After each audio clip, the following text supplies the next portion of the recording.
Good morning, good afternoon, good evening, wherever you are in the world. This is Reganelite here. Hello, everyone. How are you all doing? Welcome to the Snowflake Corner, episode 70. We're 70 episodes in. That's just crazy to me.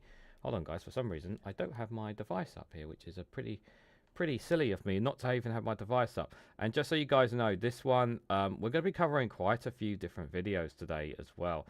Like some stuff that probably some of you guys may not have already seen because it's kind of ongoing. There is some, obviously the events taking place right now. Obviously there's been a lot about Los Angeles, which we're going to cover. However, things are going to get much more than that, guys.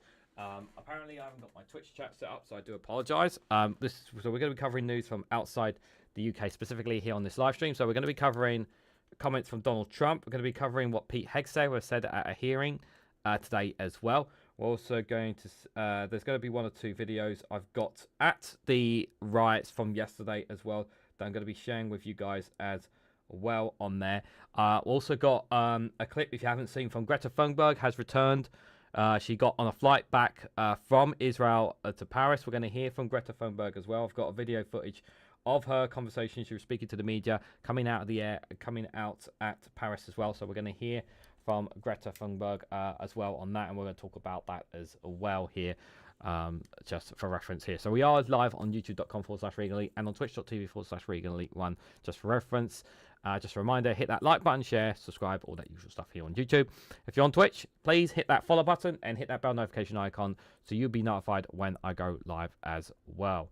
Right, let me just turn off Discord here so it doesn't make, so we don't make any, don't want to make any beeping noises. So I did say obviously that things are, I spoke a little bit about this on the Good Morning Show, obviously about that I would cover more of this. And before I get to some of the videos, I want to share this headline, guys, and this is very, very concerning indeed.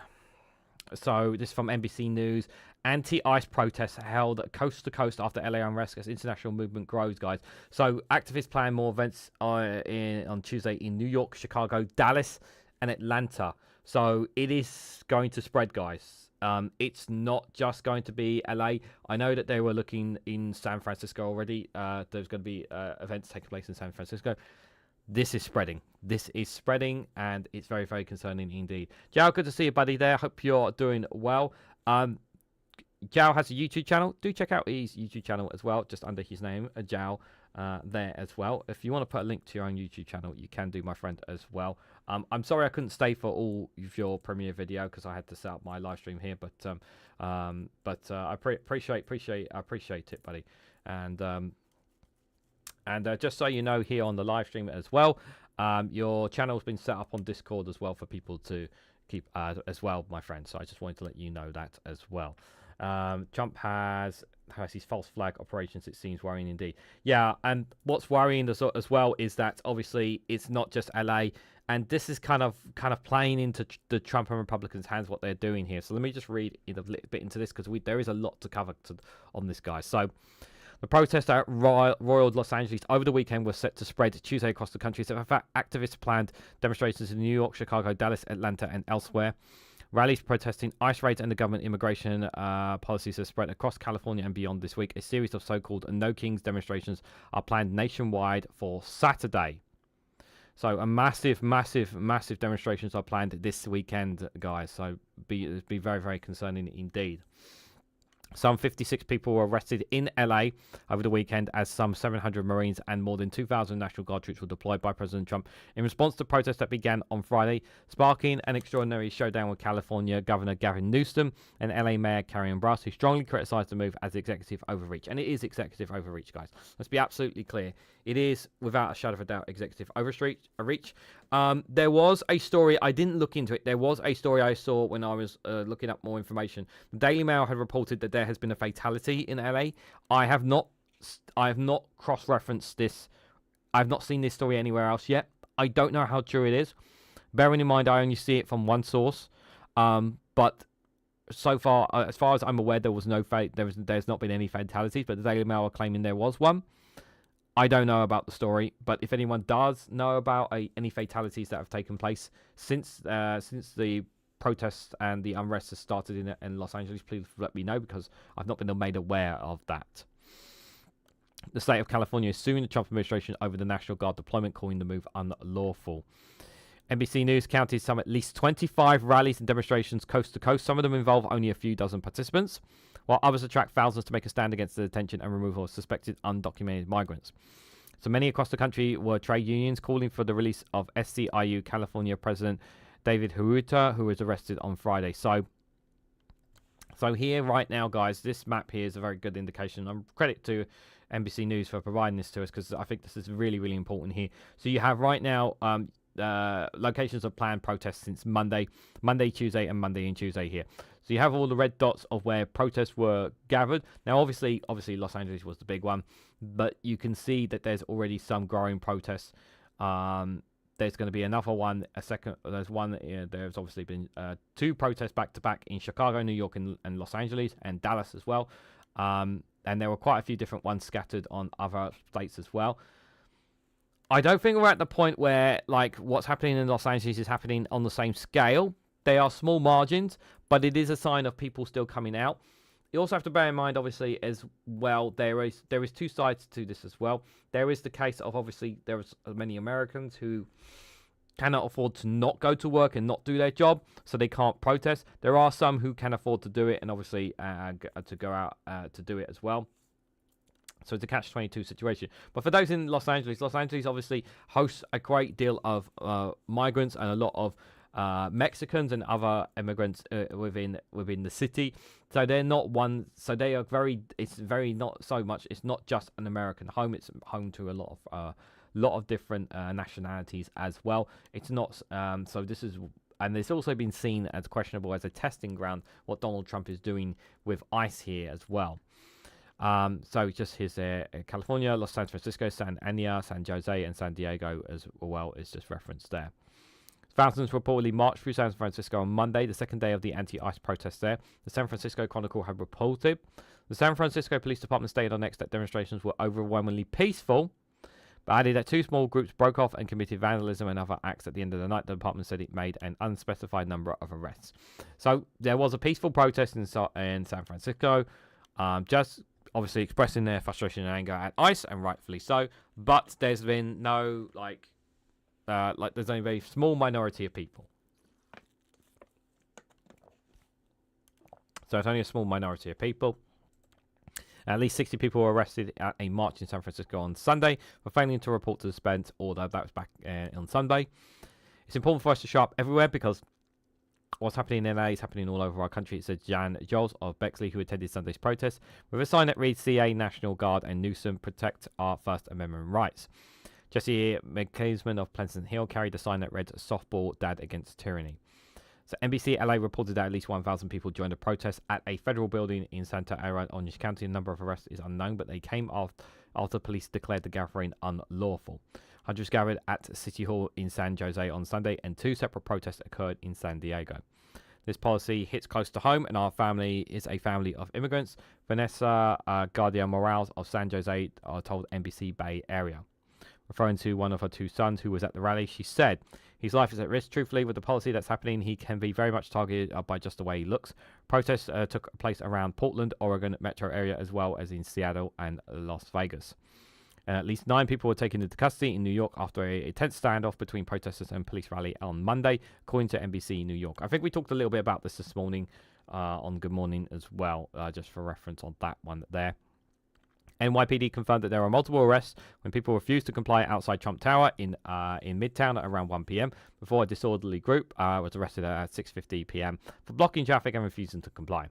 The event targeted ICE raids and the travel ban imposed on 12 countries worldwide this week, with restrictions on people from 7 more countries. Protesters also gathered in Boston, Washington, Baltimore, and Philadelphia. More than a dozen protesters were arrested in Austin, Texas. Governor Greg Abbott said on X on early Tuesday morning. That's today for us. Peaceful protesting is legal, but once you cross the line, you will be arrested. FAFO, Abbott wrote on X, using the arbitration for F around and find out. If you want to know what he means, I think you can. It's not that hard to pick that up there. I've not seen any news of fatalities either, says Jam. Okay, thanks for that. At least 1 person was arrested Monday in Dallas, police said, with charges pending as protesters and law enforcement met in a standoff that shut down a business intersection. The Daily Texan reported that some 500 gathered at the Texas Capitol on Monday, while hundreds gathered in San Antonio, according to Spectrum News 1. Abbott, referring to the deployment of National Guard troops to LA, said on X that an organised assault had been waged against federal law enforcement officials. Rallies and demonstrations also took place in Charlotte, Atlanta, Louisville, Memphis, Chicago, Detroit, and Oklahoma City. Homeland Security Secretary Christine Knowles signaled on Tuesday that she would continue the agency's program of raids and deportations despite widespread protests. ICE will continue to enforce the law, Noam has said. So there is a couple of reasons. We'll go to some of the videos in a moment. Now, there's a couple of reasons why I think that the Trump administration, and specifically why Donald Trump may be doing this, and we talked a little bit about this before, but one of the reasons why we think this is happening now. So there's a couple of reasons. So first and foremost, the midterms are coming up, and obviously the Trump administration next year, and they want to get as much of their whatever acts that they can get them done now. That is the first thing. They want to obviously punch through and get as much immigrations and immigrants deported as they possibly can, because if the midterms come round, they know that the clock is ticking against them. They know many people who voted for Donald Trump are deeply regret. Many people are deeply regretting their vote. So that's one of the reasons why it's because they're not going to have the same powers after the midterm elections. Now, that's if the midterm elections happen. Why am I saying that, Regan? Well, there might be a little thing called martial law. You see, the Donald Trump, one thing that Donald Trump wants to do is maintain power and control. And what better way to do that than to suspend elections pending a chaos that's taking place in America, with citizens rising up against ICE from doing their jobs. The Trump administration and the US government are basically saying that these guys are basically rebels. They're standing in the way of the will of the American people, because this is basically the lines that they are putting it in, and they are a threat to us. And good evening, Gene Bottle. So and if it becomes violent, which is what they want these protesters to become violent. They want them to cause chaos. They want them to destroy buildings, destroy people's homes. They want to see the protesters, the peaceful protesters happening right now. They want them to start vandalizing. They want them to start causing harm. That gives them carte blanche, to declare martial law. And they want this not just to happen in LA. And we've seen small protests in other places, but not on the same level as what's happening in Los Angeles. But the Trump administration wants that. They want that to happen because it plays into Trump's hands, and any kind of like cars blowing up, set on fire, any kind of aggression towards police officers, any kind of violence between protesters or police, the right wing will be on it like a shoot. The likes of Fox News and all the other right wingers, they'll be pumping that out to people, saying, look, Los Angeles is out of control. And then if it starts building up in another city, they'll say, look, things are out of control. Trump needs to do something. He's called the National Guard in. He's called in the Marines. They're still out of control. We need to do something. Trump declares martial law. That's the ultimate goal here. The ultimate goal for Donald Trump is to maintain power. And what better way to maintain power than causing complete and total unrest within America? And this is his way to do it. This is his way of doing it. Now, the question is whether enough protesters are going to remain peaceful enough. I think a lot of protesters know exactly what is going on, and I think a lot of them are being very careful with how they are conducting themselves. There are a few idiots, of course. There's always going to be idiots. But the vast majority of protests that have been taking place in Los Angeles and other places have been mainly peaceful. Mainly peaceful. Wayne Anchor Pagan, good to see you, buddy. Hope you are doing well. So we will come to the videos, don't worry. Trump has vowed to HIT any protesters who spit on police. He pardoned those who did far worse on January the 6th. Yeah, he pardoned the people who caused chaos on January the 6th. You remember that, right? Do you remember how the thugs caused how they conducted themselves on January the 6th at the Capitol? People forget that. So, in one of his first acts of his second term as president, Donald Trump pardoned hundreds of people who attacked the U.S. Capitol on January the 6th, 2021. Why is my camera like that? It's very, very weird. Sorry. A bit weird there. Sorry about that. To try to keep him in office, including those who beat police officers. On Monday, Trump posts a warning on social media to those demonstrating in Los Angeles against his immigration crackdown, and confronting police and members of the National Guard will be deployed. If they spit, we will hit, and I promise you they will hit harder than they've ever hit before. Such disrespect will not be tolerated. The discrepancy of Trump's response to the two disturbances, pardoning rioters who beat police on January 6, in which he called a beautiful day, while condemning violence against law enforcement in Los Angeles, illustrates how the president expects his enemies to be held to different standards than his supporters. Trump's behaviour makes clear that he only values the rule of law and the people who enforce it when it is to his political advantage, said Brendan Nathan, a political scientist at Dartmouth College. Trump pardoned more than 1,000 people who tried to halt the transfer of power on that day in 2021, when about 140 officers were injured. The former U.S. Attorney for the District of Columbia, Matthew Graves, called it likely the largest single-day mass assault of law enforcement in American history. Trump pardon covering people convicted of attacking police with flagpoles, a hockey stick, and a crotch. Many of the assaults were captured on surveillance or body camera footage that show rioters engaging in hand-to-hand combat with police as officers desperately fought to beat back the angry crowd. And some who were pardoned were convicted of non-violent crimes. Trump pardoned at least 276 defendants who were convicted of assault charges. According to Associated Press review of court records, nearly 300 others had their pending charges dismissed as a result of Trump's sweeping act of clemency. Roughly 180 of the defendants who were charged with assault or resisting or impeding law enforcement or obstructing officers during a civil disorder. They were extremely violent. They had been treated as if their crimes were nothing. And now the president is trying to use the perception of violence by some protesters as an excuse to crack some heads, says Mike Romero, who was deputy chief of the section of the U.S. Attorney Office that prosecuted those involved in the Capitol siege. You see what's going on here, don't you guys?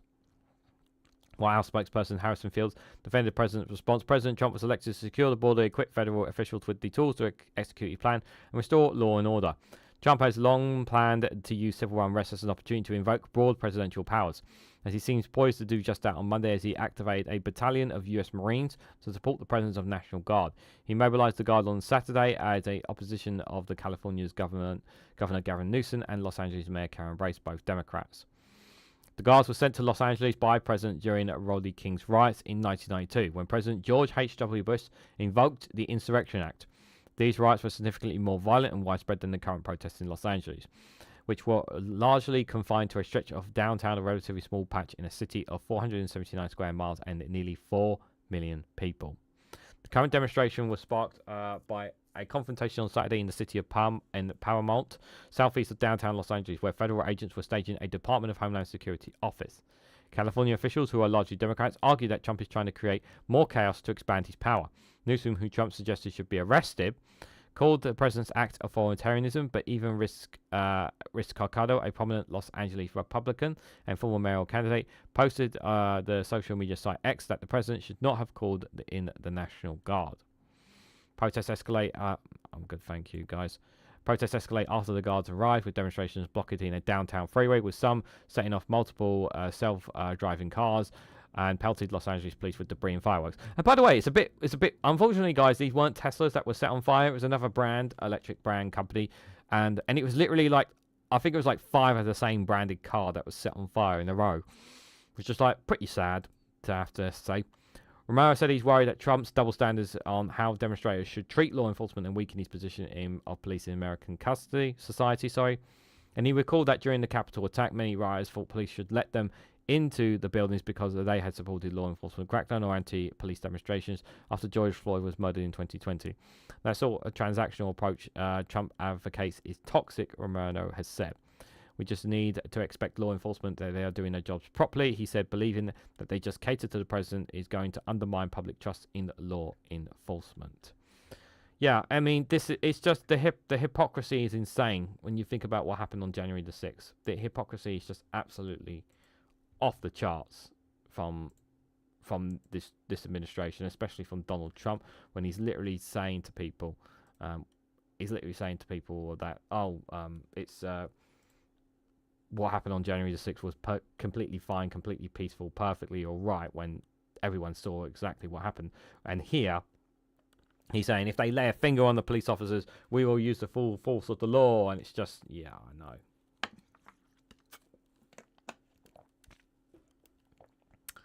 the Insurrection Act is the goal of this, says one angry pagan. Yeah, Putin is laughing at this. Yeah, this is the ultimate goal. This is the ultimate goal. Is to cause an insurrection. So I want to show you, first of all, before I show you clips from Pete Hegseth's hearing, I want to share this one here. Yeah. Very interesting from Mike Johnson. Can you Yeah. Stop. I'm sorry guys, for some reason the clip will not pause. There we go. Right, is it paused now? Okay. For some reason it wasn't pausing. Right. Sorry about that. Right, so before I show you the Pete Hegseth's, some of his hearings, I want to show you this one here, guys. So this is a question to Mike Johnson, who's the House Republican Speaker. It's a very interesting question that was put to him. Sorry, I'm just making sure this is plugged in here. So the question is there a red line for congressional Republicans regarding President Trump's use of executive power? If he invokes the Insurrection Act or directs federal law enforcement to arrest Newsom, would Congress should step in? Now the reason why he's asking this question is Gavin Newsom is completely innocent and has not broken any laws in any way, shape or form. But Donald Trump is calling for his arrest. Yeah. So just let's have a listen to see what Mike Johnson's response to the question as well. Yes. Is there a red line for... Is there... Can I... There we go. I want to put on caption so you guys can see exactly what's being said. Yes. Is there a red line for congressional Republicans regarding President Trump's use of executive authority to, say, deploy federal law enforcement or the 700 Marines? Is there a situation, say, if he invoked the Insurrection Act or directed federal law enforcement to arrest Governor Newsom, that would make Congress step in as a check? Look, I'm not going to engage in hypotheticals, but I've said very clearly, I was sitting next to the president at the White House yesterday when some of these questions were asked.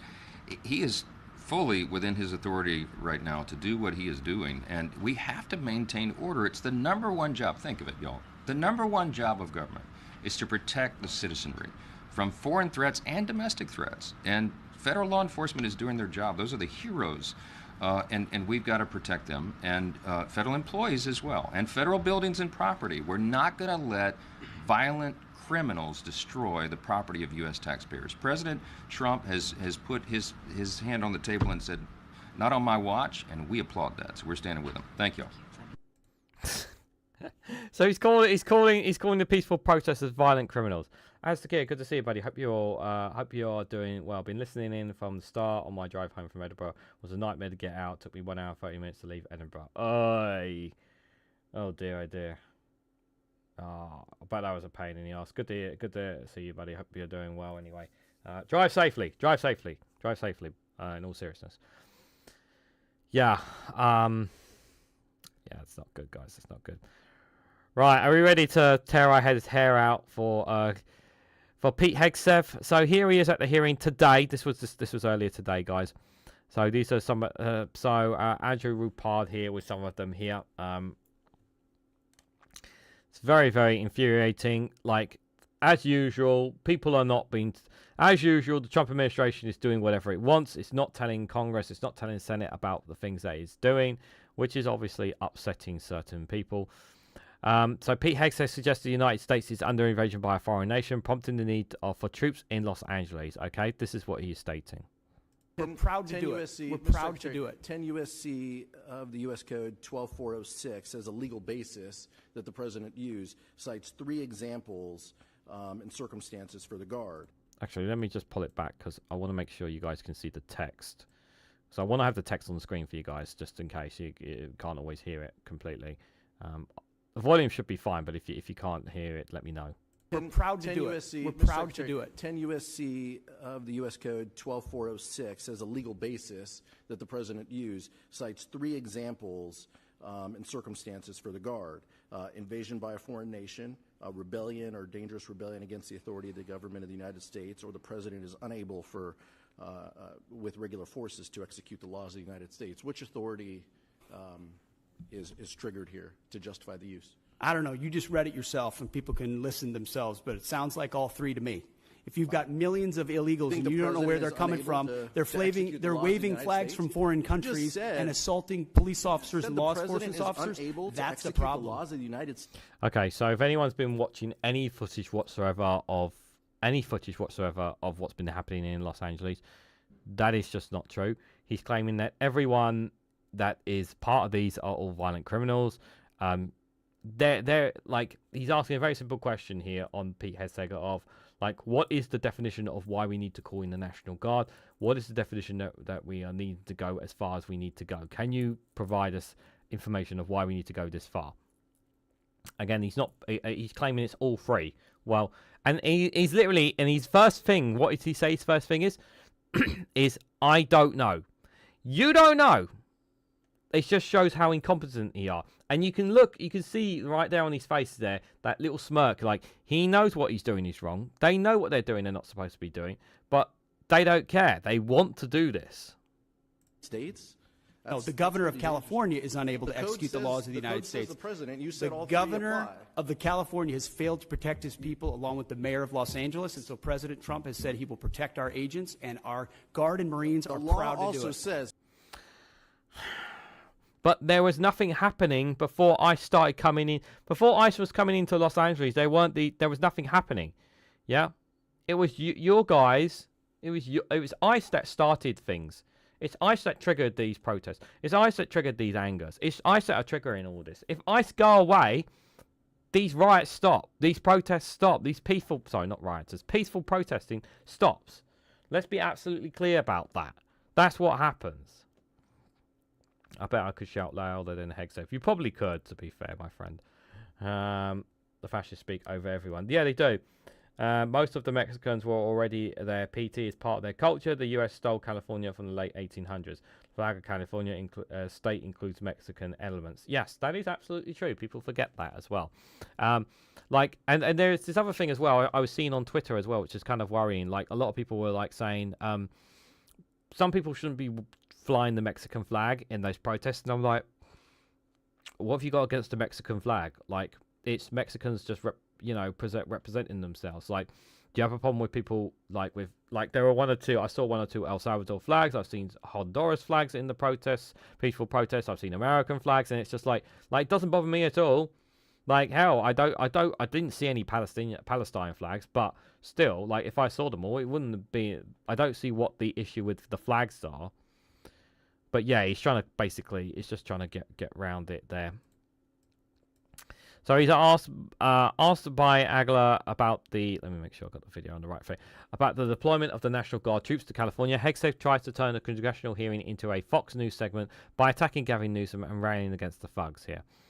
Yeah, so instead of actually answering the question, he tries to basically blame someone else, basically. That there are moments where you make do as best you can temporarily, but we are ensuring they're housed, fed, water capabilities in real time from my office, because I care that much about the California Guard and the Marines and the men and women who are supporting our ICE agents on the ground. You should check it's with true office. Every day, and that's a disingenuous attack that misrepresents how much we care about our troops and what they're doing to defend ICE agents. I'm not going to take the fact that we don't care about the troops. Nobody cares more about the troops at the top than this secretary and the chairman and our department. How long will the deployment last? Oh God, this man cares about the troops. He cares about the troops. Do you honestly believe that, guys? Answer on a postcard, please. We stated very publicly that it's 60 days because we want to ensure that those rioters, looters, and thugs on the other side assaulting our police officers know that we're not going anywhere. What evidence do you have that there's rioters, looters, and thugs assaulting police officers? See, he's making these claims that that this is happening.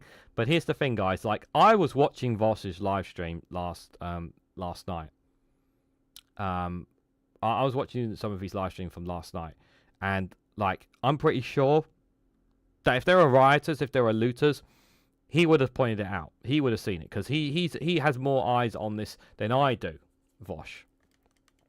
So what evidence does he have? He doesn't have any. See, the thing is, he knows he's lying. He's lying right here. Yeah. Now, are there people setting cars on fire? Yes. Now, I have not seen any actual looting, and maybe I'm wrong. Maybe there are some people who are actually looting. It's possible. But what they're basically doing is they only need a couple of people to do that, and then they can basically say they're all doing the same thing, that they're all basically looting, that they're all rioting, that they're all protesting, they're all setting these cars on fire, they're doing all these things. But they smear everyone as the same, even though that's category, even though it's a tiny minority of people. We're here to maintain the peace on behalf of law enforcement officers in Los Angeles, which Gavin Newsom won't do. What is the estimated cost of the deployment for the Guard and the Marines to L.A., and where's this funding coming from? Will it be coming from quality of life programs that affect our service members or our families? If you want to wait till I finish. Before I hand it to such as updates, housing and barracks. Before I hand it to Bryn, the insinuation that we're pulling money from housing and barracks in order to fund this is disingenuous and incorrect. Okay, so where's the money coming from then? Where is the money coming from? Yeah. We don't actually get the answer there, but honestly, like, they're just going to make it up. Like, the fact, remember, it costs money to deploy the National Guard. It costs money to send Marines down there. American taxpayer dollars. Taxpayers' dollars. It's going out of pocket, yeah, for these deployments as well. I should bear in mind.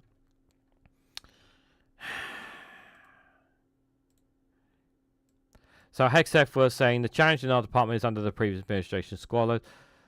Delado loses, saying, please, I don't want your plan. What is the plan for the future? We have zip nana. This is really intense from her. She gets really, really angry because she just wants an answer to the question of what is going on here. Like, why is this happening? Why are we not informed? Why are we not in the loop? Like, sort of thing.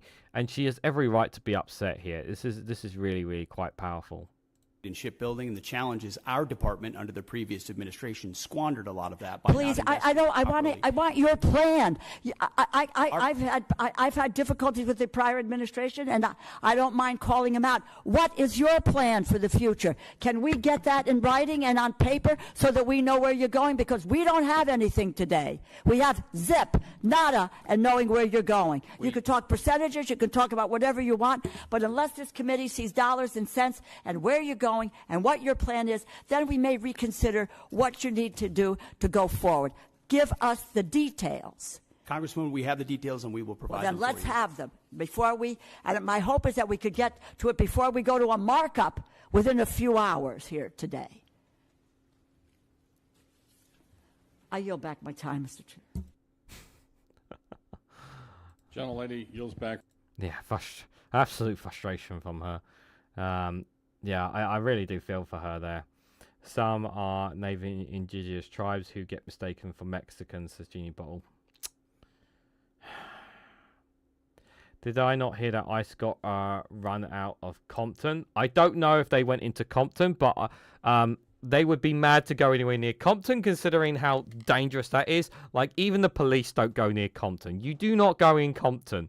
Like, that is you are asking for trouble, ICE. Considering that you are already hated by a lot of people in Los Angeles, you go into Compton, you are asking for trouble. Like, yeah, it's actually probably, it's funny you should say that. It's probably safer for illegal immigrants to go to Compton rather than actually being in other parts of LA, even though it's dangerous. Compton is extremely dangerous because of the gangs that are in there. But the gangs, at least the gangs won't deport them back to their own countries. Oh dear. So this last clip here from Pete here is he's blatantly filibustering budget-related questions and it's getting from Democratic House members. It's just absolutely infuriating again. So in Los Angeles, we believe that ICE, which is a federal law enforcement agency, has the right to safely conduct operations in any state and any jurisdiction in the country, especially after 21 million illegals have crossed our border under the previous administration. ICE ought to be able to do its job, whether it's Minneapolis or Los Angeles. I have limited time. I asked a budget and they question. Are being, Could the Secretary please address the budget? Thank you.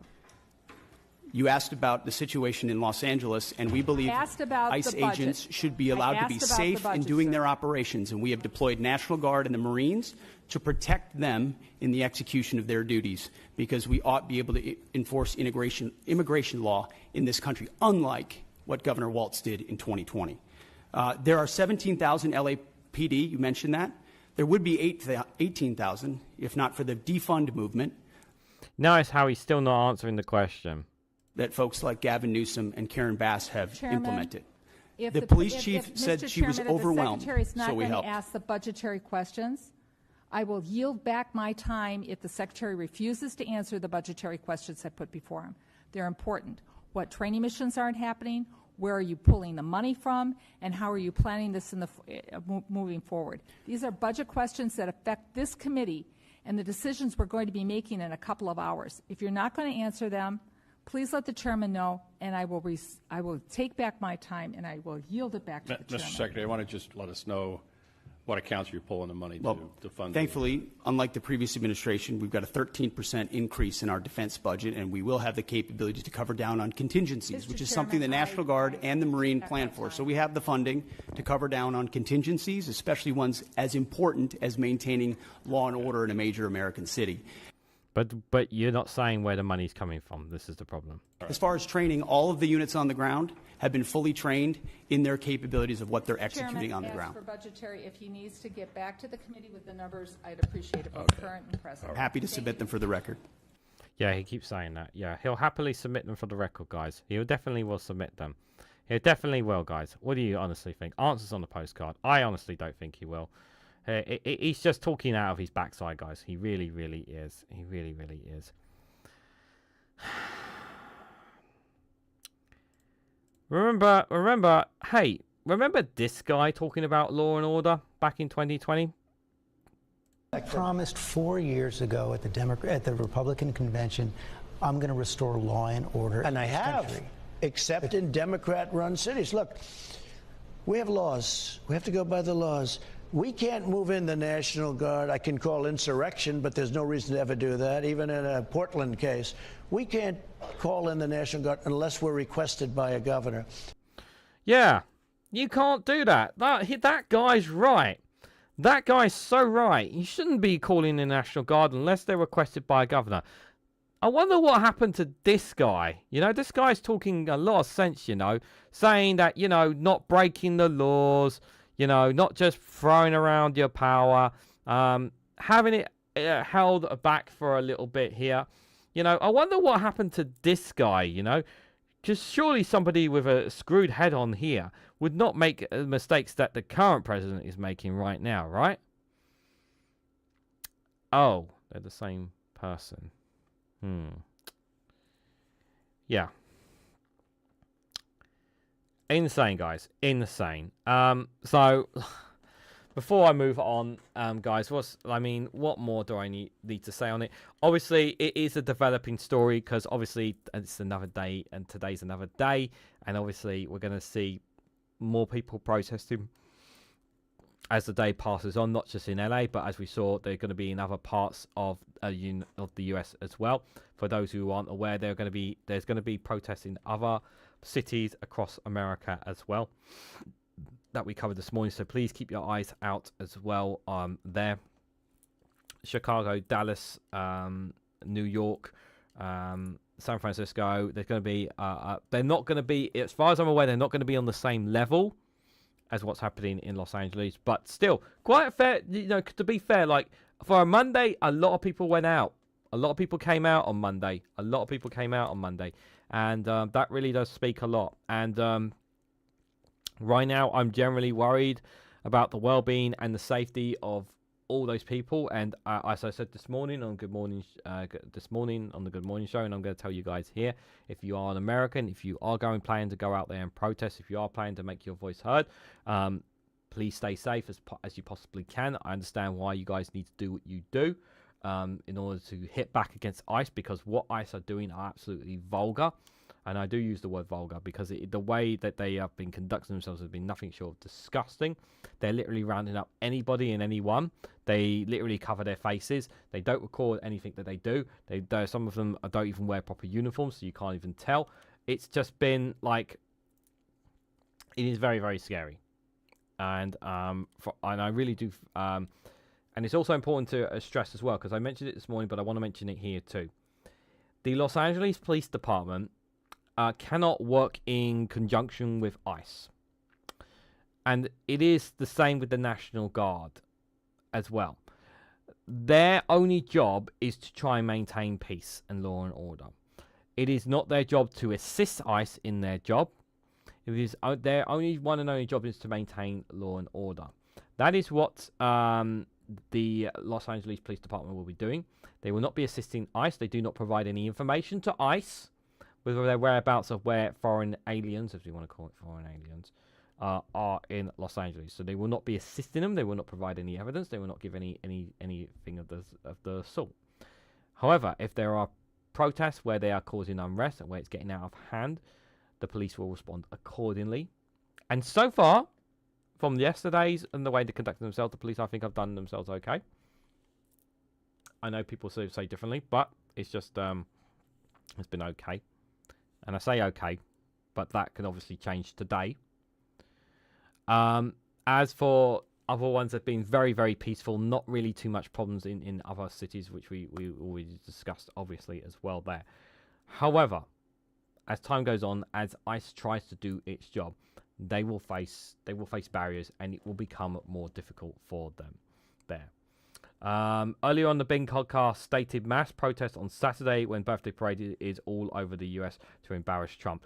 Thank you for that £5 super chat. And yes, we saw in the NBC News coverage that yes, this Saturday is going to be absolutely huge. Unfortunately, guys, I am not going to be available in any way, shape, or form on Saturday.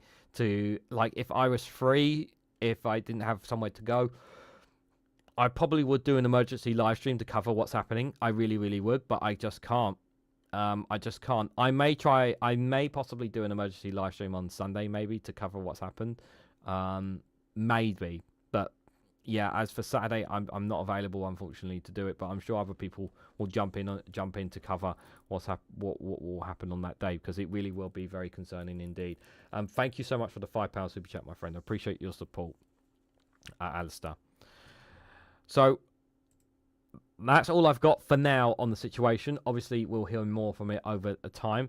Now, let's switch gears over to the Middle East, or in particular, actually, we're going to go straight to France, actually, because Greta Thunberg has been released, and we're going to hear what she has to say. But before we hear what she has to say, I'm going to show you. I want to show you this, guys.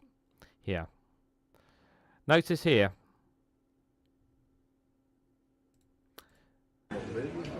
Why she got handcuffs on? Look, just hold on a sec. Look.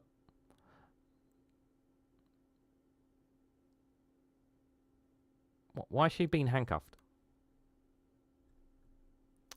Greta Thunberg spotted in handcuffs in Paris. Why? As she has committed no crime. It's the Israeli politicians and all the Western enablers that should be on the docks in The Hague.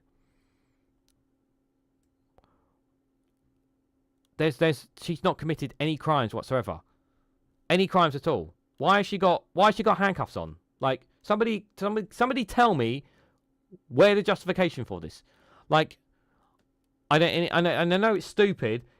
I know this may sound silly, guys, but I totally understand Israel doing it, even though they shouldn't be doing it, putting handcuffs on Greta Thunberg over in Israel. But like, why coming off that plane she's still got handcuffs on? She should not have handcuffs on. Like, she's in Paris. She's an innocent person. She's not committed any crimes. Anyone can find me anything where she's committed her own crimes. I'm sorry, this is fucking bullshit. Like, I'm sorry. Like, she's done nothing wrong. It's protocol. Because she's being delivered by Israeli Tabascos to the French authorities, it's protocol. What, to handcuff her? That seems very stupid to me. Anyways. Right. Let's hear what she has to say, guys. Oh, it doesn't have caption on. Okay. Right, so I was going to play it from another one, but this one seems to be a lot cleaner here. So pretty much throughout most of the interview you're going to hear is Greta's just going to basically remind people about what's happening in the Middle East, and she's right to point this out. But I also want to make this very clear that we honestly still, as of right now, there were some people who did not sign documents to be transferred. There are some people who didn't sign certain documents. So there are some people who are still being held by Israel. The answer right now is we don't know what's happening to the rest of them. And this is very concerning. But let's hear what Greta has to say. Thunberg is speaking to reporters. Let's take a listen to what she has to say. On international waters, we were illegally attacked and kidnapped by Israel and taken against our will to Israel, where we were detained. And then some of us deported, some are still there. There are very big uncertainties because it was quite chaotic and uncertain. So I don't really know what's going on. I haven't had a phone for many days. And What were the conditions for you over the last few hours? They were absolutely nothing compared to what people are going through in Palestine, especially Gaza right now. And this is yet another international a violation of international rights, adding to the list of countless of such, especially towards Palestinians, that Israel are committing by blocking and preventing humanitarian aid from entering Gaza. That is illegal. How did the Israelis treat you? We saw them giving out sandwiches on their social media. How did they? Yeah, they probably have posted lots of PR stunt videos. As I said, I have not seen anything. But they did an illegal act by kidnapping us on international waters and against our will, bringing us to Israel, keeping us in the bottom of the boat, not letting us getting out and so on. Yeah, this is really important to stress, guys, that they were in international waters. Israel had no right to stop the boat that they were stopping. Israel had no right to detain them. What they did, it is legitimately kidnapping what they did. Okay, I don't know that for sure, Jal, but if it is, then fine. It just seems really silly to me. But you know, if that is what if she has to have handcuffs when she comes off the plane, then it is what it is. You know, it just for me it just seems really stupid. But if it's protocol, it's protocol. Like, it's not the end of the world. Mithril, good to see you there, buddy. Hope you are doing well. It's not like it would have been made more sense if they did it without the cameras seeing the handcuffs on. I think that would have been better. If I'm honest, but again, I have to stress this. Like, this is really, really important.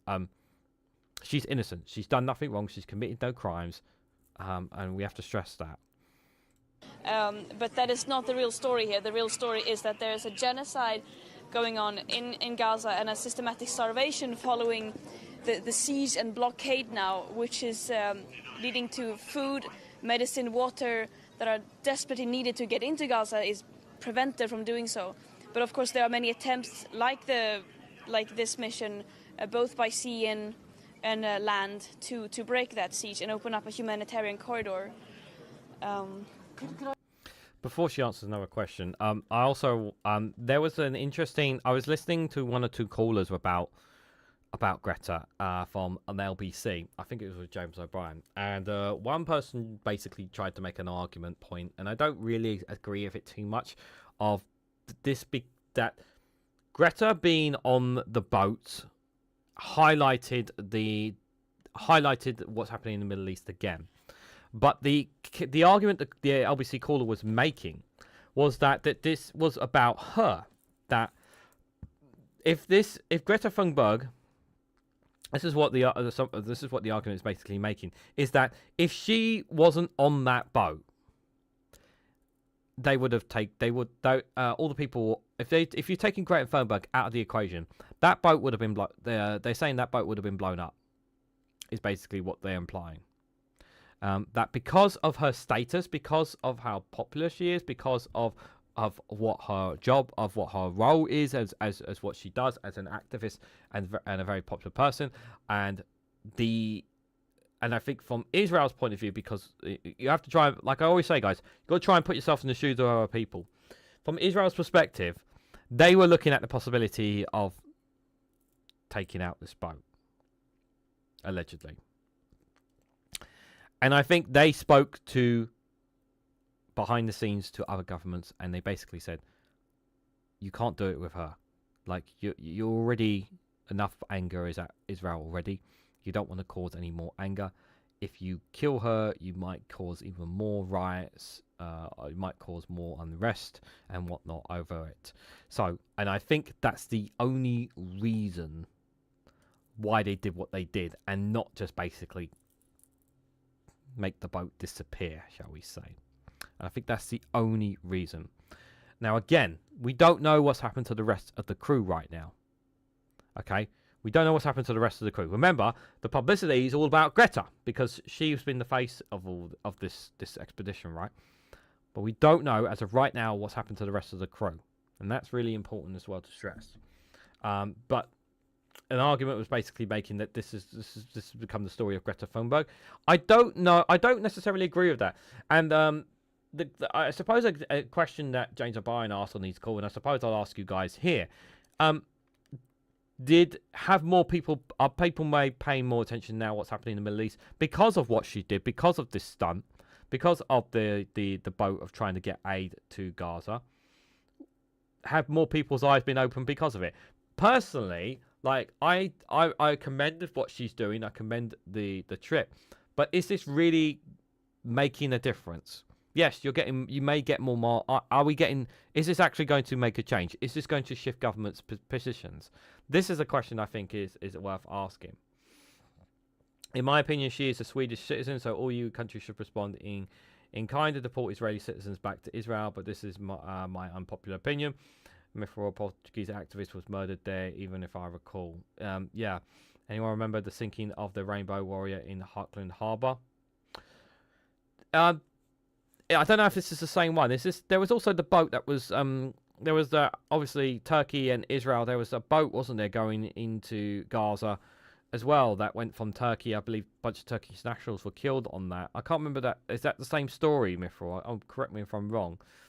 That yeah, another group tried to do it, and basically they all lost their lives. If I recall. I agree it's silly. She's a little girl who maybe could kick the Israeli in neither regions. They're just following the law. If they're following the law, I mean, it's just frustrating. But I digress. Firstly, did you said you had no contact at all with any of your other colleagues? I don't. You have to remember as well that before they were arrested, they all had to throw their phones in the water. So she's come back here to Paris. She has no mobile phone on her. So I'm assuming that her contacts will literally be rushing to get to her as soon as possible on this as well. Well, diplomacy is making the square roots of all bugger all differences here. Yeah, I know. This was a Greenpeace action, Reganelite. Yeah, so I'm sure the Greenpeace activists will come and pick her up. On the boat when you were detained, is that what you said? No, that's not what I said. I was just mainly speaking. I don't really know what's going on because I don't know what's going on with the others. Are you worried about? I wasn't able to say goodbye. Yeah, she like the rest. She was separated from them. She never got to, because that's what they did. They separated all of them. Are you worried about the others, that they might be detained? Yeah, I'm very worried about them. We heard many different messages pointing towards that they would not make it easy. And there were troubles with being able to see lawyers. So I'm very much calling for their immediate release and calling for everyone who can to mobilize to their governments and other ways to demand their immediate release. And of course to demand not only humanitarian aid being let into Gaza, but also a ceasefire, but most importantly an end to the occupation and an end to the systemic oppression and violence that Palestinians are facing on an everyday basis. I think the French government, well, you have to remember a lot of them were French nationals as well that were on that boat. So the French government will definitely be like saying, hey, can you give us back our nationals, please? So I don't think I think for the majority of them should get let out. They should all be released. There shouldn't be any qualms about it. But I think quite a lot of them were French nationals. Correct me if I'm wrong. So I do expect, like, if Israel kind of holds on them, they could definitely cause some anger amongst other governments. That's for sure. You're disappointed you didn't manage to break the blockade? I don't know if disappointed is the right word. This is a continued violation of international law and war crimes that Israel are systematically committing against Palestinians by not letting aid come in, by starving people and mass slaughtering in every possible way. Yeah, it's absolutely true what she's saying there. If I'm honest, I said it in the run up to when the event was about, as they were getting close. Like I said, guys, like I generally hope that they, like I remember saying this, guys, like before they got apprehended, I was just like, I just hope that no harm comes to the people. Like, that's because I generally felt, and I'm sure you guys felt in the chat, like there was no way they were going to get let through. Like, I know, there was no way Israel were going to stand by and allow aid get into the Gaza Strip. There was no way they were going to allow it, because we know exactly what they want to do. They want this to continue. But my hope is that what Greta Thunberg has done here has shone a spotlight on what's happening. And you can see here with all the media that are here talking to her, she's constantly repeating the same arguments like, well, look at what's happening in Gaza, look what's happening here to the people of Palestine, look at the repression that's being imposed by the IDF, constantly hammering this message over and over and over again to the media here. And it's important to remind people of that. During a live streamed, full-blown genocide that the world is watching. How do you feel about European governments and their position and what they're doing or not doing?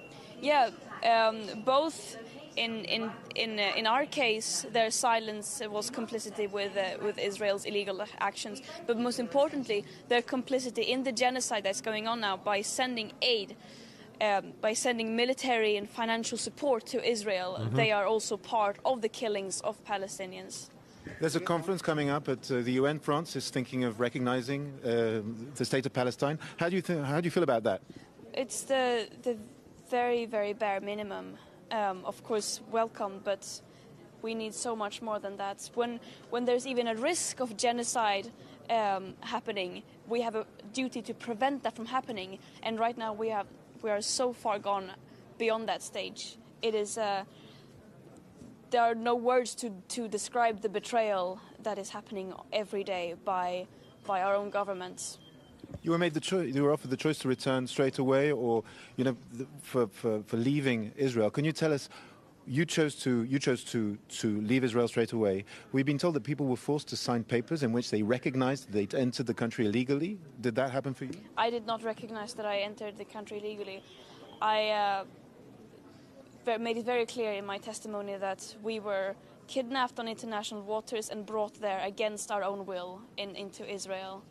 What did Israeli authorities say to you? What did Israeli authorities say were the reasons for your detention and arrest? Many different things. You're not going to tell us? You're not going to tell us, Greta, what they said to you?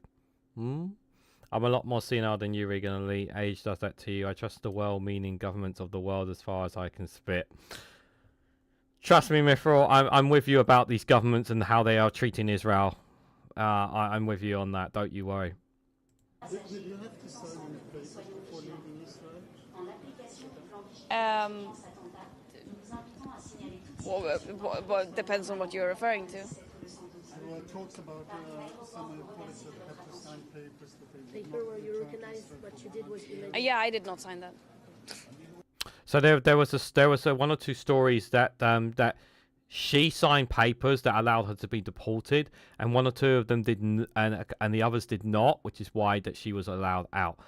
That was just, I believe that was sources from the Associated Press or from Middle Eastern Eye. I can't be 100% sure on that, but she's claiming she hasn't signed anything. Why would I? What do you think you achieved from your mission? This was a mission of trying to, once again, the Freedom Flotilla Coalition has been continuously sending boats aiming to break the siege and open up a humanitarian corridor since 2008. And this was one of those missions. And right now, more important than ever, because of the siege and because of the systematic starvation of over 2 million people and the full-blown live-stream genocide, this was a mission of attempting to once again bring aid to Gaza, which is desperately needed, but also to send solidarity and say that we see you, we see what is happening, and we cannot accept just witnessing all this and doing nothing. That can never be an option. I'm terrified at seeing how this extremely deadly passivity and silence is all over the world, leading to so many deaths. Your opponents and many in Israel accuse you of moral grandstanding. Could you elaborate? That you're doing this to... Basically, the reporter is saying is that she's been accused of more of basically grandstanding is what is the question is basically being put to her. The cameras, the effect, Well, that is very ironic coming from them, since you just described them doing the PR stunt of them handing out sandwiches or whatever. But this is our last boat that we were attempting to go on this mission with a month ago. Was a much larger boat with, of course, could fill much more aid. That was bombed twice, and all the evidence strongly points towards Israel. So we made this trip with a smaller boat and a smaller crew because that's all that we had, because they bombed the last boat. And as I said, this is about bringing as much humanitarian aid as we possibly could, while also sending a message of solidarity and hope, telling Palestinians that we stand behind you in this struggle, and we are joining the global uprising of people demanding an end to the oppression and decolonization, not just in the metaphor. So that's... The aid you agreed was symbolic, it was tiny. Huh? The aid you agreed was symbolic. As I said, the other boat was bombed. The more I listen to her, the more I begin to think that the only reason... I think if Greta Thunberg was not on this boat, it would have been bombed. The more I think about it. The more I think about this. Well, I don't know about you guys, but the more I think about this and the more I listen to her, and I just think because of who she is, they can't do it. But it was quite interesting, actually, as well. That was another thing being brought up, right? The one thing that helped her when she first became popular, right, for all the climate activists, was because of how young she is, okay? But, as you guys know, age catches up with all of us. And she's growing into an adult. She's still young, but she's slowly growing into an adult. And when she becomes an adult, there will be no age restrictions, no limits once then. I don't know how old she is, if someone could tell me in the chat if she's over 18 or not. But she's still young. So they have to be a bit careful. And her status helps her as well. If it wasn't for her status as well, yeah, it's... if it wasn't for her status, I generally think, yeah, they probably would have bombed the boat now, the more I think about this. Especially with the last one, being completely pragmatic. Gaza is lost. Yeah, for me right now, we are not at a point where the population is dead or the population has been kicked out of Gaza. While there's still people there, while there is still Hamas in there, while there's still conflict taking place, it's not over until it's over. It's the message that I have right now.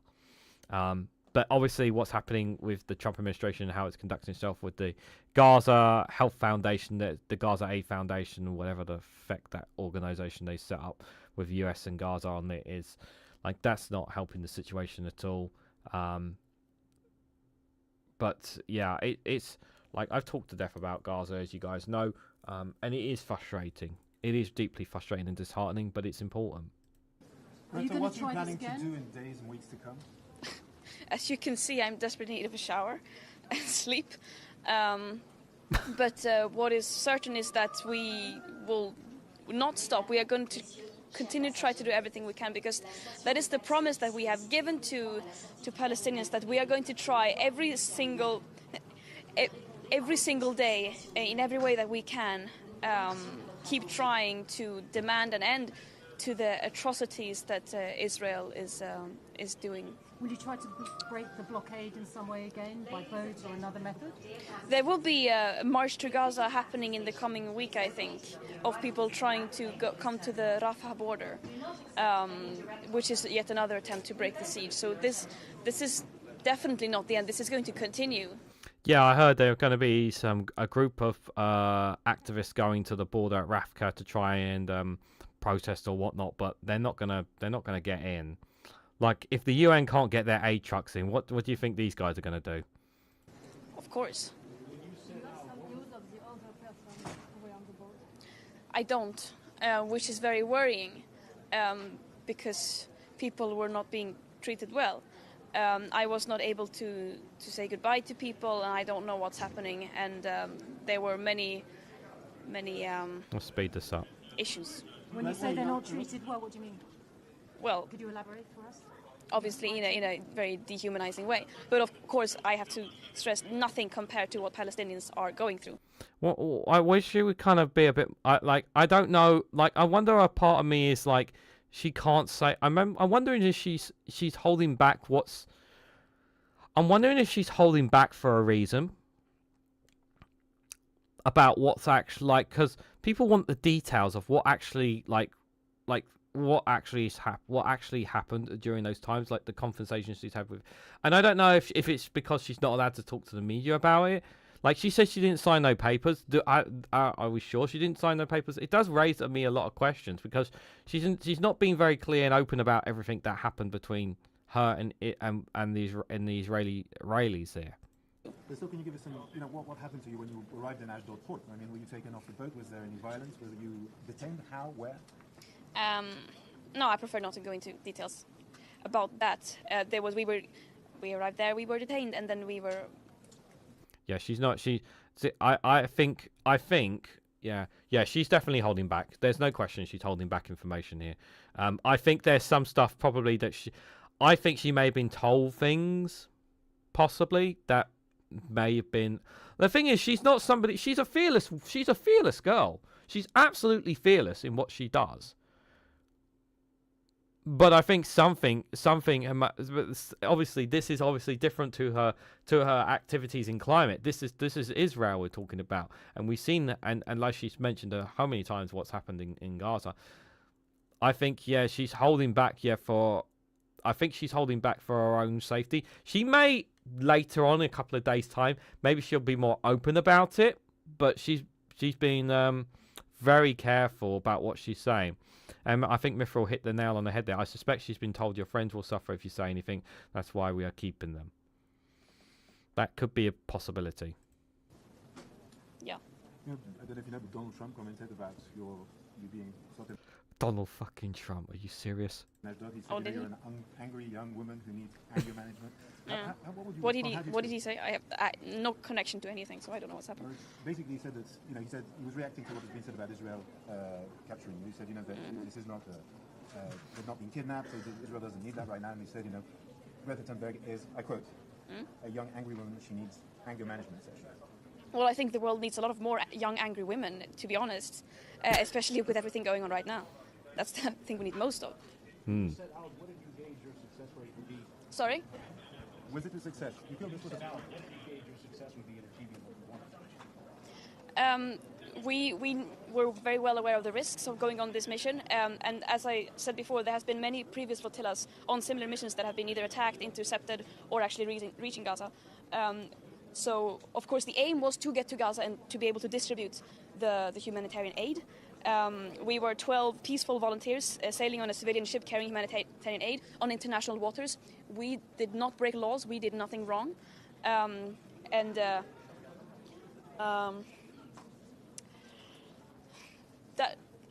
point is that whatever the odds are, we have to keep trying. Because right now, when you look at the state of the world, everything feels meaningless. But unless you try to do everything you can, that's when we lose our hope, no? Just to understand the context. Why are you free today and your colleagues still that's a bit unclear. I and some others signed saying that we wanted to go back as soon as we could, not accepting that we entered the country illegally. And some people did not sign that. We were held in also separate places for many amounts of time. So it's a bit unclear. And as I said, I haven't had contact. I wasn't able to talk or say goodbye.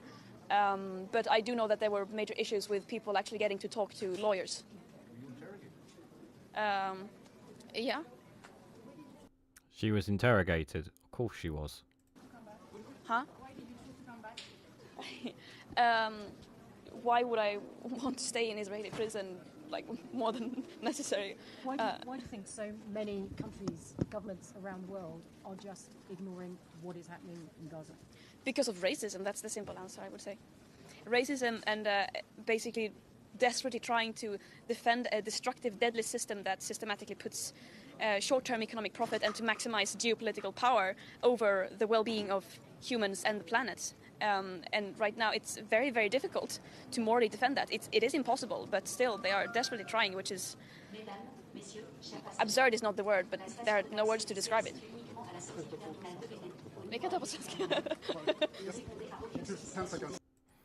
I think that's yeah.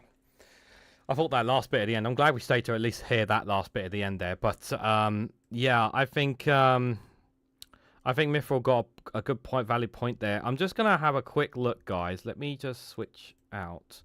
Let's just have a look before we switch to the next subject. I want to just see if there's been any update on the captives whatsoever. Anything Greta? I just want to see if there's anything. Let me check. I'm just checking one or two news outlet, guys, just to see. Yeah, Greta Thunberg departs Israel. Yeah, we've seen that.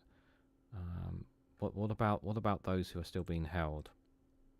Are you guys not covering? Let me try the Guardian. See if the Guardian has anything. I'm just having a look, guys, to see.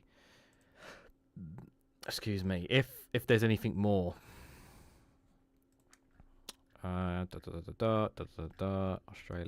Europe, Middle East. We did nothing wrong. Yeah, we'd already covered that. No. I can't find any updates on those held in Gaza. Let me check. Actually, let me check Middle Eastern Eye. Middle Eastern Eye are very good. Maybe they might have something. No, they don't have anything. The only one they've got is Greta Thunberg on the plane. Apparently, she was called names on the plane as well. Apparently, by an Israeli, I saw footage of as well. That's very, very frustrating. That's very, very frustrating that we don't know what was said. That's very, very frustrating to say the least, guys. 22-year-old, she's got a good head on her to do that talking English when she's Swedish. She handled herself brilliantly there. You know, considering what she went through, and the way she conducted herself with the media there.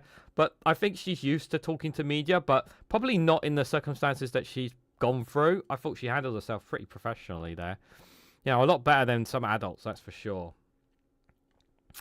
I did have the Kiev Independent in the Deep State map, but I don't think I'm going to have time to cover them, guys. But there is two other stories I want to cover here. I just want to say thank you guys all so much for coming along. I really do appreciate it. I want to try and finish at 12:30 if we can at least. I do have a funny video and funny memes. I don't know if we'll get to them or not, but we'll move on from this for now, guys. Obviously, I don't know if Max is going to cover it or not tonight. I don't know if Vosh is going to do a live stream tonight as well. If he does live stream, I'm probably going to check it out. It's probably worth watching as well.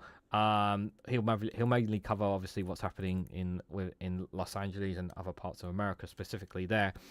But I think we'll just have to keep an eye out on the mainstream media, the likes of Al Jazeera, Middle Eastern Eye, on what's happening to the detainees still currently being held by Israel, because I am generally concerned about their well-being. But one other story that took place in Europe, guys, that that I have not covered, which is deeply shocking and deeply worrying, was in Austria today, guys. Gunman opens fire in Austrian school, killing 9 and throwing the country into shock. And considering you don't hear something like this in Austria, this is very, very deeply disturbing. So a shooter opened fire at a high school in the Australian city of Grask today, killing 9 people, including teenagers, in one of the worst rampages in the country's history. Austrian police confirmed the fatalities, raising the death toll from an earlier figure of 8. The country's interior minister told CNN that the victims included children between 14 and 18 years old. The Interior Minister Gilad Kilmar said at a news conference that of the 9 victims, 6 were female and 3 were male. 12 students were injured in the incident, some of them seriously, Canard added. The suspect is a 21-year-old Austrian male who had previously attended the school, but not graduated. Used 2 weapons, a rifle and a handgun, to carry out the killing spree before fatally shooting himself in the bathroom, authorities said at a news conference. Officials said he would not give a motive for the gunman, who said they acted alone. Police believe he obtained the weapons he used illegally. The shooting pitched Austria into a state of shock and disbelief. Chancellor Christine Stoker announced 3 days of national mourning. Right next, there are no words for the pain and grief.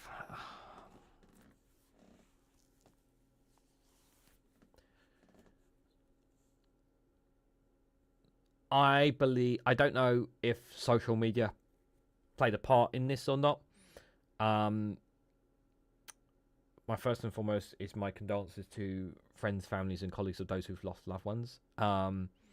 Questions need to be asked how the suspect, the person, got their hands on weapons in the first place, on those firearms in the first place.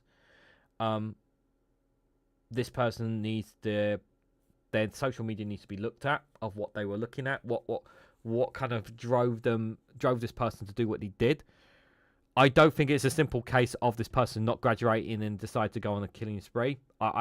Again, I'm making assumptions because I don't know the full context of the story, but I do think that social media may have played a part in all of this. Now, why do I say that? Because social media can influence people in so many more ways than ever before.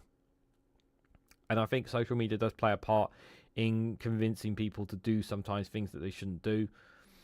And I do think this has played a part in this. Stephen Baker, good to see you, buddy. Hope you're doing well. Officers first responded to reports of several suspecting gunshots. I can't say that school's name, guys. If you want to try and say that, you're more than welcome to.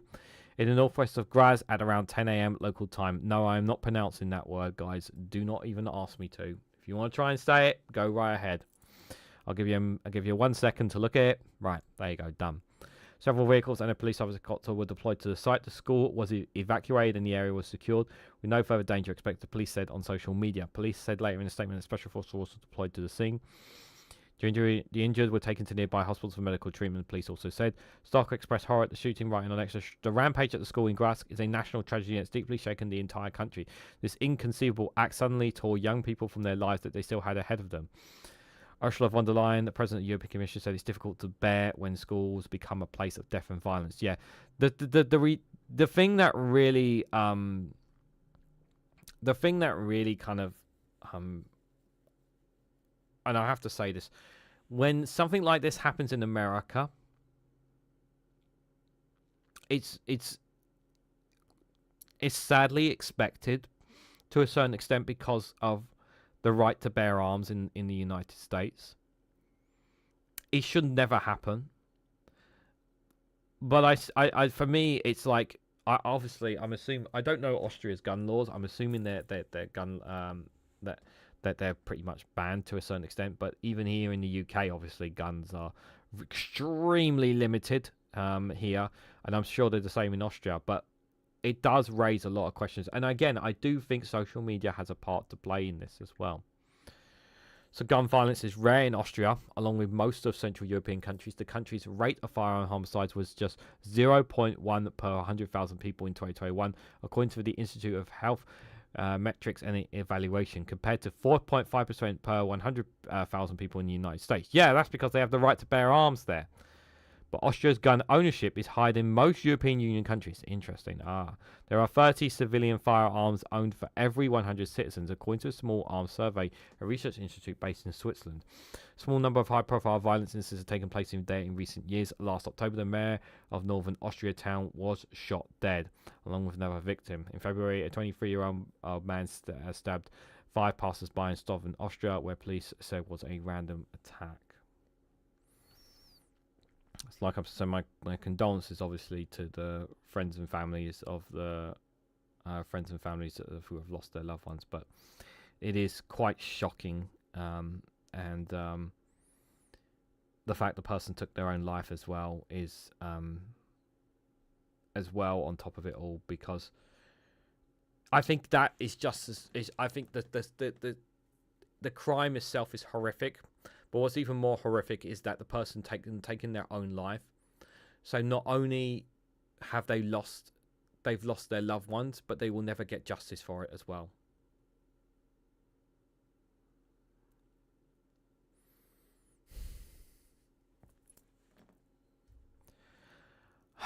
Sometimes I fucking hate this shit. Need to say that. Next story I have for you guys is Al Jazeera. The United Kingdom and its allies are to sanction the far-right Israeli minister Ben-Gvir Smotrich. I can't say his name properly. The country will freeze assets and impose travel bans over incitement of violence against Palestinian communities. Yay, the UK government is doing something. I mean, like, okay. Still doesn't change what's happening. Still doesn't change what's going on. Still doesn't change the fact that of what Israel are doing here. Like, let's be absolutely clear, okay? If the UK and its allies wanted to stop what's happening in the Middle East, they could really do it if they really wanted to. They really could. This will do nothing to change what's happening in Israel. Nothing. This won't change a damn thing. So the United Kingdom and some of its allies will formally sanction two far-right Israeli ministers, Ishmael Ben-Gvir and Bishmael Smotrich, over their repeated incitement of violence against Palestinian communities in Gaza, where Israel's genocide war has intensified, and in the occupied West Bank, its Foreign and Commonwealth Development Officer said.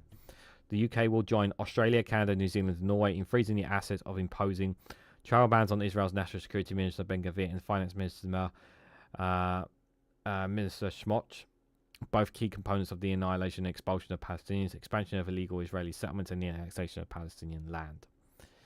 Ishmael Ben-Gvir and Bishmael Smotrich, I know I'm not saying their names right, guys, you don't need to tell me, have incited extremist violence and serious abuses of Palestinian human rights. These actions are not acceptable, British Foreign Secretary David Lammy, along with the Foreign Minister from other nations, said in the joint statement. This is why we are taking action now to hold those responsible to account.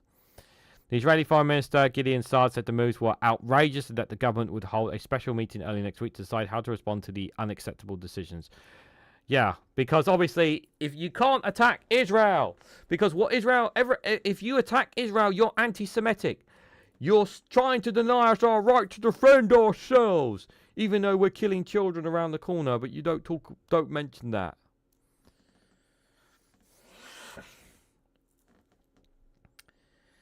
Alistair, thank you. Alistair here, thank you so much for the 5 gifted memberships. Gifted 5 to Vicky, QA Library, Nature's Amira, Stingray, Meerkat, and Blossom 420. Thank you so much for that. Really appreciate your support. Thank you.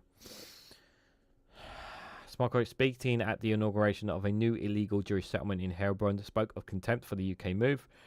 Quote, Britain has already tried once to prevent us from selling our cradle to our homeland, and we cannot do it again. We are determined, God willing, to continue building. He said in a thinly veiled reference to the era of the mandolin Palestine before Israel's creation in 1948.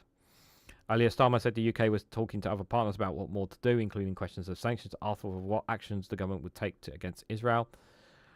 My strong belief is if we then make a move, we'll be able to do that in company of other countries. That's a stronger move than doing it on our own. So that way, I can say I'm doing something. I'm doing something with my European allies about what's happening in Gaza. See? Now you can vote for Labour now. The UK, unlike other European countries, have been increasing pressure on the Israeli Prime Minister Benjamin Netanyahu. Its government to end the blockade on aid into Gaza, where international experts say the famine is imminent, but many in their countries have held sustained protests that the UK and European Union members do not do enough to stop the genocide. Duh. Last month, the UK suspended free trade talks with Israel for purging irrigorous policies in the occupied West Bank and Gaza, summoned its ambassador, and announced further sanctions against Israeli settlers on Palestinian lands. Do you know what we could really do to really piss off the Israelis? You know what you could do? Just kick the Israeli ambassador out of the UK. You could do that. That might be that might be a good thing, but we know that the UK government, again, they're trying not to upset Israel, but at the same time, they're upsetting Israel. Lamy, who called Israel's recent offensive a new dark phase of this conflict, has condemned comments by Smotrich on the possible ethnic cleansing and destruction of Gaza and relocation of his residents to third countries. Ben-Gvir, a settler himself, and Smotrich have called for the permanent conquest of Gaza and the re-establishment of the Jewish settlement there, which Israel abandoned in 2005. The leaders of the UK, France and Canada have also threatened concrete actions against Israel if it continues with a renewed military offensive in Gaza and maintains aid restrictions, reiterating their commitment to a two-state solution on the conflict. In response, Netanyahu accused them of wanting to help Hamas and being on the wrong side of history. Israel's war on Gaza, which began on October 2023, has killed almost 55,000 Palestinians, mostly women and children, according to Gaza's Ministry of Health. Israel has maintained a crippling siege on the aid blockade and the devastating enclave, and has only allowed a United States and Israel-backed aid model to distribute some aid. Their Gaza Humanitarian Foundation, which is shit, by the way, has been widely criticised as a model that weaponizes aid and violates humanitarian principles, because it does. Since it began its operation on Gaza on 27th of May, some 130 Palestinians have been killed after Israeli forces opened fire at desperate people seeking migrant food parcels for their hungry families. More than 1,000 have been wounded. Also, Israeli forces have stepped up incursions in wide-scale crackdowns on Palestinian towns and villages in the occupied West Bank, which have been ongoing for months, while also providing protection for Jewish settlers to attack Palestinians, their lands and their properties. Israeli troops have carried out hour-long raids in Nablus on Tuesday, firing live bullets and tear gas towards residents in the West Bank Sea, injuring at least 60 people and arresting many others. Yeah, because what they're doing is basically pushing them out the way, saying, move, your lands are going. And no one's doing anything about that either. Al Jazeera's Neil Obal said residents of Nablus Old City are under lockdown. They cannot leave their homes. They cannot have access to any services. Even paramedics are telling us they're having a very difficult time reaching those who need their assistance, Ola has said. Bakeries, government institutions and schools have all shut down, she added. It's all part of a series of military assaults that the Israeli army have been conducting against cities and refugee camps across the West Bank. Yeah, because they want to take it all for themselves. They want it all for themselves, and we've said this 1,000 fucking times, and no one's doing anything about it. Oh, look, we're implying sanctions. Like, why don't you just stop supplying weapons and arms to Israel? Maybe that would be a good start to actually say, hey, maybe the government actually do care about this. Like the mortality here is just insane. It's insane that these countries are just not doing anything about it. It's just pissing me off. It really, really does, guys. This emotional blackmail from Israel is no longer works around here. Yeah. We would, in practical terms, stop the funding of the operations of the IDF in Gaza. But I'm just asking questions here, right, says Jal. Yeah, we're just asking questions. That's all we're doing, guys. We're just asking questions. We're just asking questions. So, guys, I think that I'm not going to cover Ukraine, I'm afraid, guys, because obviously we covered quite a bit here. But I think one person, or we can take before we get to the funny memes, I think we can hear the latest yesterday's press briefing with Caroline Levitt. I think that's worth listening to as well, at least, guys. So let's hear what she had to say here on the latest briefing from her. This is satire, by the way, if you haven't figured it out. President Trump is all about states' rights until states are incompetent like California, in which case we have to come in and make sure that we bring in additional help to liberate people from the crimes by these migrants. Sure. Is the National Guard absolutely necessary to be unleashed in this situation? Washington Post, absolutely it is necessary. And Caitlin, I don't even know literally how you got in here. Associated Press, this is a privilege. ABC, hope you like lawsuits. These are paid insurrectionists, and people need to know about this, and that's why this administration is committed to transparency, and there should not be any masks on people unless they work for the government, because those are good people just doing their job, trying to keep law and order in the United States of America, and frankly, it's insulting that all of you people aren't covering this, and the American people want transparency, and none of you are providing it for them, and that just goes to show why your ratings are all so bad and why you continue to lose. Sure. Greta Thunberg's Freedom Flotilla was captured by Israel. Do you have any comments on that? Yes, no, Israel absolutely. The president believes that Israel absolutely has a right to defend itself, especially when it's being attacked by a boat on land. The Freedom Flotilla. Hello, what does that sound like to you? Flotilla, Florida? Does that remind you of anyone? Yeah, Joe Biden and Barack Hussein Obama, who helped Flo Rida pen the song Low. Do you want to know what those lyrics said? He said, Shorty got them apple bottom jeans, boots with the fur. The whole clip was looking at her. Do you know who the her that they're referring to is? Michelle Obama, who famously says that when they go low, we go high. What was she referring to? The getting people high from the illegal drugs that were smuggled across the border by criminals of MS-13 gang members like Albrego La Cienega. Okay? And that's exactly why President Trump has committed himself to a life of service instead of being a movie star. Guys, he was the star of Home Alone 2, Lost in New York. Okay? And now he has given up that life of wealth to serve the American people and to make America great again. And frankly, you are all so ungrateful. It makes me sick. Yeah, absolutely. Well said, Caroline Levin. Oh, I didn't quite clock it until I saw the comment. Face mask cross. Yeah, face mask cross. Yeah, I didn't catch that straight away there.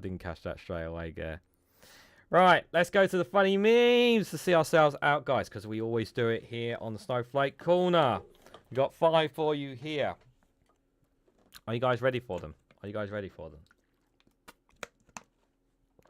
hope you are. It's a bit too accurate, says before. Indeed. Right, here's your 5 memes for today, guys. This whole no smoking with kids in the vehicle thing is ridiculous. Just look at him. He's just cold. Poor kid, man.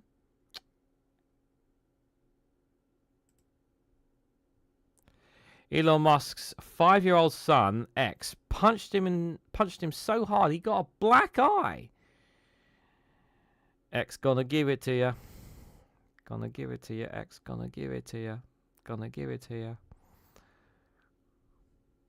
I was so tempted to sing the song, rap the song, but yeah, I'm just containing myself doing it. But yeah, X Popper gave it to him. That's for sure, guys. Security at the airport is getting more straightforward. Are you a terrorist? Yes or no? Make you want to click yes just to unlock the special cutscene. You know what? It's just, I generally wonder, like pressing yes saying, are you a terrorist? And just seeing what would actually happen if someone pressed it. And someone said, no, I pressed it just for lols. But then they actually get taken into a room and yeah. Like seriously, it is pretty pathetic that they would actually ask that question. Why roadworks take so long? I mean, you know, sometimes you need to take a break, you know, from the hard work, you know. Day 21. No one suspects a thing. They don't see a thing. It's all good. No one noticed. No one noticed. That's the most important thing, guys. That's the most important thing. So, guys, I want to say a massive thank you to everyone who come along. Thank you, Aztakir, for the super chats and the gifted memberships today. Much appreciated, my friend. And thank you, everybody else, for being here, of course, for liking, for your comments. Much appreciated. Tomorrow is going to be a very, very long day for me, guys. So I have the morning, good morning with myself at 8 a.m. Then I have Prime Minister's questions plus the spending review. Then we have the Snowflake Watch in the evening. And in between all of that, I've got to record some short videos for Thursday as well. So it's going to be, tomorrow's going to be a long one. 3 live streams as well as recording to do. And by the way, guys, the Snowflake Roundtable will be on the 26th of June. That's in a couple of weeks' time. I'm just waiting for one more guest for confirmation before I announce the guests for the show. I have 2 guests already available, happy to be on board. I'm just waiting for one more to confirm. So I will message that person again today because I did ask them and they haven't directly responded yet. So I need to ask them again. So yes, Prime Minister's questions and the spending review. So yeah, the Chancellor's rate spending review is what I'm covering live. Yeah. So yeah, tomorrow's going to be a long one. I'm going to be sitting in this chair for quite a long time tomorrow. So I don't know where I'm going to be able to. I don't know what I'm going to do in terms of like walking and whatnot, but I'll find the time anyway. But yeah, guys, if Geoscopes is on live, I don't know if it's on live right now with Politics Social. If you guys want to check that out, feel free to do so. Vosh is live, obviously, as was mentioned by Mithra as well. If you want to check out what he's doing there as well, Max Robertsville will be live at 8:30, I assume, with his content as well. So do check out his live stream as well. So there's plenty of content, plenty of stuff going on tonight, guys. Keep your eyes out. I'm pretty sure Helena No Justice may be live streaming as well tonight, this evening as well. So keep your eye out for her if she does one as well. Martin, thanks for popping in at the end there. Much appreciated, my friend. But I am done here for this evening. But just before I go, Ollie would like to say thank you for everyone for being here and for your support. He wants to say thank you to Alistair Keir for your support to me and the channel. For your super chats and gifted memberships, much appreciated. But guys, if you haven't already, please hit that like button, greatly appreciated. Share this across social media so others are notified of this video. If you haven't subscribed already, please consider subscribing, because it really does help support the channel. If you're on Twitch, hit that follow button, bell notification icon, so you'll be notified when I go live. And if you want to financially support me in the work that I do here, you can do so by becoming a YouTube member for as little as 99p, or you can join me on Rumble and Patreon for exclusive content on those platforms. So thank you all so much for watching, and I hope to catch you all very, very soon.